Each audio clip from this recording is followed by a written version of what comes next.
Last வீடியோவில் March 28க்குள்ள டேக்ஸை மிச்சப்படுத்துறதுக்காக tax save பண்ணுறதுக்காக tax harvesting எப்படி பண்ணலாம் அப்படின்னு சொல்லியிருந்தோம். அதில் வந்து டேக்ஸ் கெயின் ஹார்வெஸ்டிங்கை சொல்லியிருந்தோம். டேக்ஸ் லாஸ் ஹார்வெஸ்டிங் எப்படி பார்க்கறதுன்னு பார்க்க போகிறோம்.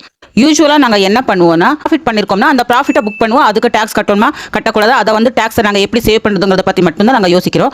ஒரு ஸ்டாக் ஆகட்டும், ஒரு ஈக்விட்டி மியூச்சுவல் ஃபண்ட் ஆகட்டும், இதை நாங்கள் பை பண்ணியிருக்கோம், அது லாஸ் பார்த்துருக்கோம்னா அந்த லாஸை நாங்கள் புக் பண்ண மறந்துடும். அந்த லாஸை நாங்கள் புக் பண்ணால் நெக்ஸ்ட் பார்க்குற ப்ராஃபிட்லேருந்து 20% வரைக்கும் நாங்கள் குறைச்சிக்கலாம். இது நிறைய பேர் பண்ணாமல் இருக்காங்க. இதை நீங்கள் கண்டிப்பாக பண்ணணும். எக்ஸாம்பிள், இப்போ நம்ம போர்ட்ஃபோலியோவில் ஸ்டாக்ஸ் ஆகட்டும் இல்லை ஈக்விட்டி மியூச்சுவல் ஃபண்ட் ஆகட்டும், ஒரு 10 ஃபண்டை வச்சிருக்கோம்னா அதில் வந்து ஏதாவது 1-2 நல்லா பெர்ஃபார்ம் பண்ணாமல் இருக்கும், அதில் லாஸ்ட்டில் இருக்கும்.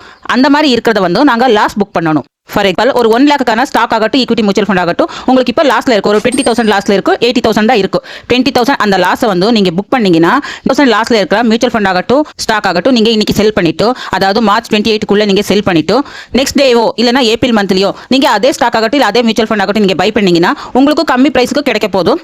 அதே மாதிரி நீங்கள் அந்த லாஸை நீங்கள் புக் பண்ண மாதிரி ஆயிரும். நாங்கள் டேக்ஸ் ஃபைல் பண்ணும்போது ப்ராஃபிட்டுக்கு மட்டும்தான் டேக்ஸ் ஃபைல் பண்ணிட்டு இருக்கோம். இப்போ நீங்கள் லாஸு காமிச்சிருக்கீங்கன்னா உங்களுக்கு எவ்வளோ லாஸ் இருக்கோ அந்த லாஸும் நீங்கள் காட்டிட்டீங்கன்னா அந்த ப்ராஃபிட்லேருந்து இந்த லாஸை மைனஸ் பண்ணி மீதி இருக்கிற அமௌண்ட்டுக்கு தான் நீங்கள் டேக்ஸ் ஃபைல் பண்ணுற மாதிரி இருக்கும்.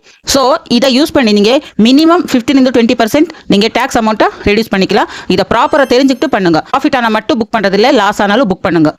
இது கண்டிப்பாக தேவை.